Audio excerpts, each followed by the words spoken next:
আল্লাহ রাব্বুল আলামিন বলেছেন, ওয়ামা মিন দাব্বাতিন ফিল আরদি ইল্লা আলাল্লাহি রিজকুহা। এই পৃথিবীর বুকে এমন কোন বিচরণশীল জীব নাই যে জীবের রিজকের দায়িত্ব আমি আল্লাহ আমার নিজ হাতে গ্রহণ করি নাই। সব জীবের রিজকের চাবি আমার হাতে। কার হাতে? তাহলে ভয়টা কিসের? আপনার একটা পেট, তাই নিয়ে এত চিন্তা। অথচ এই পৃথিবীতে আল্লাহ পাক বলেন অসংখ্য প্রাণী আছে যাদের কোনো সঞ্চয় নাই। শকুন, শকুনের মরা গরু অনেকগুলি ব্যাংকে জমা আছে নাকি? কবে কোথায় একটা মরা গরু পাইছে আর খোঁজ নাই, খবর নাই। ওগুলো কি না খাইয়া মরতে দেখছেন রাস্তায় পথে ঘাটে? সুবহানাল্লাহ। অসংখ্য প্রাণী এভাবে দুনিয়া আছে। আল্লাহ রাব্বুল আলামিন বলেন যাদের কোনো সঞ্চয় নাই, যারা কোনো সঞ্চয় করে না, এ ধরনের সাপগুলি, শিয়ালগুলি, বাঘগুলি, পাখিগুলি, জলচর প্রাণী, স্থলচর প্রাণী আর অন্তরিক্ষে মহাশূন্যে উড়ে বেড়ায় যে সব প্রাণী, এ ধরনের শত সহস্র কোটি কোটি প্রাণী, তারা সকাল বেলায় খালি পেট নিয়ে বেরিয়ে যায়। খালি পেট নিয়ে সকাল বেলায় বেরিয়ে গেল, আবার সন্ধ্যায় যখন বাসায় ফেরে সমস্ত প্রাণীগুলির পেট আল্লাহ রাব্বুল আলামিন ভরে দেন। সুবহানাল্লাহ। একটা প্রাণীও খালি পেটে বাড়ি ফেরে না। সুবহানাল্লাহ, সুবহানাল্লাহ। অথচ তাদের কিন্তু জন্ম নিয়ন্ত্রণের ব্যবস্থাও নাই। জঙ্গলে যত প্রাণী আছে তারা কি কোনদিন মিছিল করে এসে বলেছে বাংলাদেশ সরকার আমাদের জঙ্গলের মধ্যে কোনো খোঁজ খবর তো আপনারা রাখেন না, এখানে বাচ্চা কাচ্চা বেশি হইতেছে আর খাওয়াইতে পারি না, এবার কিছু পরিবার পরিকল্পনার ওষুধপত্র পাঠা? কোনদিন বলেছে? বলে নাই, বলবেও না। কে খাওয়ায়? আল্লাহ পাক খাওয়ায়, আল্লাহ পাক খাওয়ায়। সুতরাং আল্লাহ রাব্বুল আলামিন রিজকের মালিক, একথা বিশ্বাস করতে হবে। সেই বিশ্বাসের অর্থ এই নয় যে আপনি চুপ করে বসে থাকবেন আর ফেরেশতারা রান্না করে আপনারে রূপচাঁদা মাছ খাওয়াই দিয়ে যাবে, এরকম বিশ্বাস করতে হবে, কাজ করতে হবে। এর ফলে আল্লাহ রাব্বুল আলামিন রিজকের ব্যবস্থা করবেন। ঈমান আনার পর প্রথম যে কোয়ালিটিটা হবে সেই কোয়ালিটি হচ্ছে পার্সোনালিটি, আত্মসম্ভ্রম, আত্মমর্যাদা। দুনিয়ায় কারো সামনে মাথা সে নত করবে না, মাথা নত করবে কেবলমাত্র আল্লাহ। সে বিশ্বাস করবে খাইরিহি ওয়া শাররিহি মিনাল্লাহি তাআলা, ভালো মন্দ সব কার কাছ থেকে হয়? আল্লাহর কাছ থেকে হয়। সে কিছুতেই বিশ্বাস করবে না যে কোনো মাজারের কাছে গেলে, কবরের কাছে গেলে আমার তকদির পাল্টে যাবে, কোনো মোমেন তা বিশ্বাস করবে না। কথা বুঝতে পেরেছেন? ভালো করার মন্দ করার সত্য মালিক আল্লাহ সুবহানাহু ওয়া তাআলা। এরপরে দুই নম্বরের যে কোয়ালিটি সৃষ্টি হবে মুমিনের মধ্যে ঈমান আনার পর, সে গুণটা হচ্ছে সে বিনয়ী হবে। বিনয়, বিনম্রতা আর এক বৈশিষ্ট্য। বিনয় এবং বিনম্রতার বৈশিষ্ট্য হবে।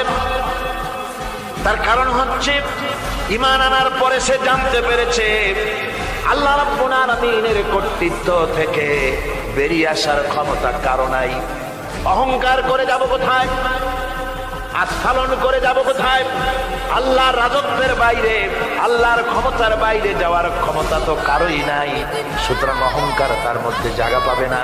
আল্লাহ পাক দুনিয়ার সমস্ত মানুষের জিনকে পরিষ্কার করে বলেছেন, ইয়া মাশারাল জিন্নি ওয়াল ইনস ইন ইসতাতাতুম আন তানফুদু মিন আকতারিস সামাওয়াতি ওয়াল আরদ فانفذوا لا تنفذون إلا بسلطان।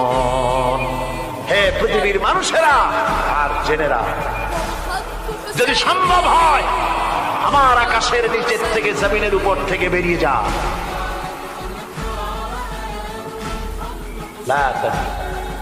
বেরিয়ে যেতে পারবে না।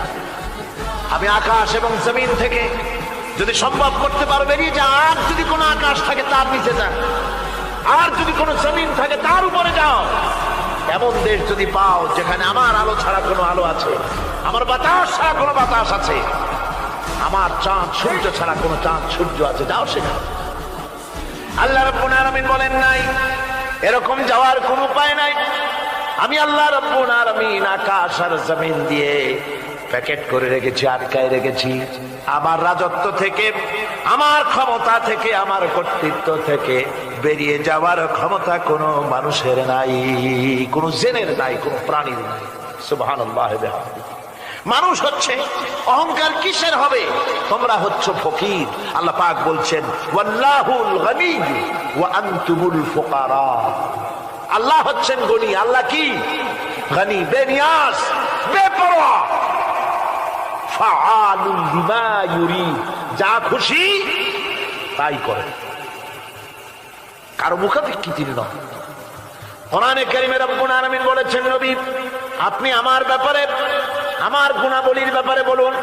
কুল হুয়াল্লাহু আহাদ, পড়েন সবাই। কুল হুয়াল্লাহু আহাদ আল্লাহুস সামাদ লাম ইয়ালিদ ওয়া লাম ইউলাদ ওয়া লাম ইয়াকুল লাহু কুফুয়ান আহাদ। আল্লাহ পাক বলেন বান্দারে, ও আমার নবী আপনি বলুন আল্লাহ পাক এক এবং একক, তিনি নিরঙ্কুশ, তিনি বেনিয়াস, তিনি কারো মুখাপেক্ষী নন, তিনি কাউকে জন্ম দেন নাই, তাকেও কেউ জন্ম দেয়নি। আকাশ এবং জমিনে আল্লাহর সমকক্ষ কেউ নাই। তোমরা হচ্ছ ফকির আর আমি আল্লাহ হচ্ছি বেনিয়াস। লিল্লাহি মা ফিস সামাওয়াতি ওয়া মা ফিল আরদ, আকাশে যা আছে জমিনে যা আছে সব আল্লাহ। সব কার? আল্লাহ পাকের। সুতরাং কিসের অহংকার, কিসের মাতবাড়ি? মানুষ পেছনের কথা ভুলে যায়, মুঠেই চিন্তা করে না একটু আগে যারা ক্ষমতায় ছিল আজকে তারা ক্ষমতা হারা, আজকে যারা ক্ষমতায় এলো তারা আবার ক্ষমতা মস্তদে বসে দুনিয়ার সব বিপদ আপদ ভুলে যায়। কি করে আরো বেশি লুটপাট করা যায়, আরো বেশি মানুষকে শোষণ করা যায়, মানুষ এই চিন্তাই করে। অহংকারে, ক্ষমতার দর্পে ফেটে পড়ে, চিন্তা করে না পেছনের কথা। আল্লাহ রাব্বুল আলামিন বলেন যারা নাকি মুমিন বান্দাদের বিনয় এবং বিনম্রতা তাদের মধ্যে সৃষ্টি হয়ে যাবে, তার কারণ হলো আল্লাহ পাক বলেছেন ওয়ালা তামশি ফিল আরদি মারহান ইন্নাকা লান তাখরিকাল আরদা ওয়া লান তাবলুগাল জিবালা তুলা। ওয়ালা তামশি ফিল আরদি মারহান, আমার জমিনের উপরে অহংকার করে পা ফেলো না। তুমি কি পারবে অহংকার করে আমার জমিনটাকে ফাটাই দিতে? কি বলেন, পারা যাবে?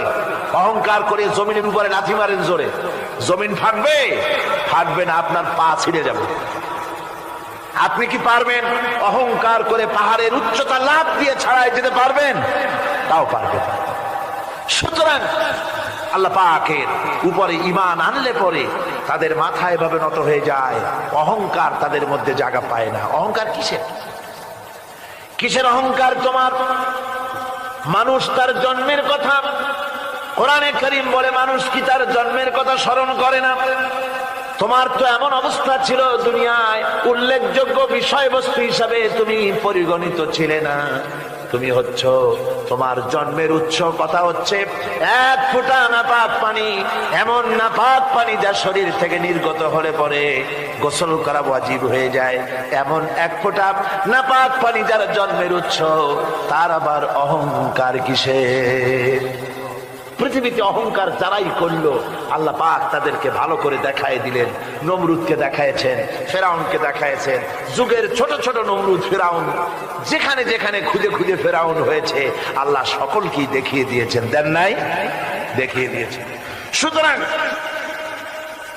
মাথা নিচু করে চলতে হবে, বিদ্যার বড়াই করা চলবে না। কত লেখাপড়া করেছো তুমি? এমএ পাস করেছো, তাতে কি হয়েছে? সবে মাত্র বর্ণবোধ পড়েছ, জ্ঞানের রাজ্যে পা ঢুকিয়েছ, এখনো কিছু শেখনি। টাইটেল পাস করেছ তো কি হয়েছে? কদ্দুর শিখেছ? নিউটনের মতো মানুষ মৃত্যুর সময় বললেন, কেন সমুদ্রের বেলাভূমিতে দাঁড়িয়ে সামান্য বালু কণা নিয়ে নাড়াচাড়া করলাম, অথই সমুদ্রের কিছুই দেখতে পারলাম না। শেখ সাদি রহমতুল্লাহ আলাইহি ইন্তেকালের সময় বলেছেন, মালুম শোধ কি হিচ মালুম না শোধ, সারা জীবন সাধনা করে বুঝিলাম ইহা যে কিছুই বুঝিলাম না। এগুলি হচ্ছে জ্ঞানীদের কথা। আর কোন রকম ইউনিভার্সিটির বারান্দা দিয়ে 3-4 দিন হাঁটছে, কয় যে সব বুঝি। কি বুঝছো? দেয়ার ইজ নো গড, স্রষ্টা বলতে কেউ নেই। পাগল কি আর গাছে ধরে মিয়া? সুতরাং বিদ্যার বড়াই চলবে না, স্বাস্থ্যের বড়াই চলবে না, অর্থের বড়াই চলবে না।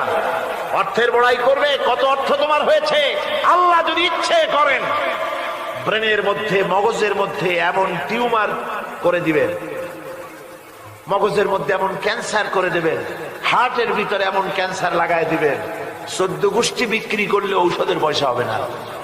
পারবে কিনা আল্লাহ কর, জোরে বলবেন পারবেন কিনা? এমন বহুত অসুখ আছে ডাক্তাররা বোঝেই না ঔষধ দেবে কি, কি রোগ ডাক্তাররাই বোঝেন। এগুলি ইংল্যান্ড এবং আমেরিকায় যখন যাই, সেখানে বহুত লোক দোয়া নিতে আসে, কয় যে হুজুর দোয়া করেন, দীর্ঘদিন পর্যন্ত রোগে ভুগতেছি। কি রোগ? অমুক রোগ।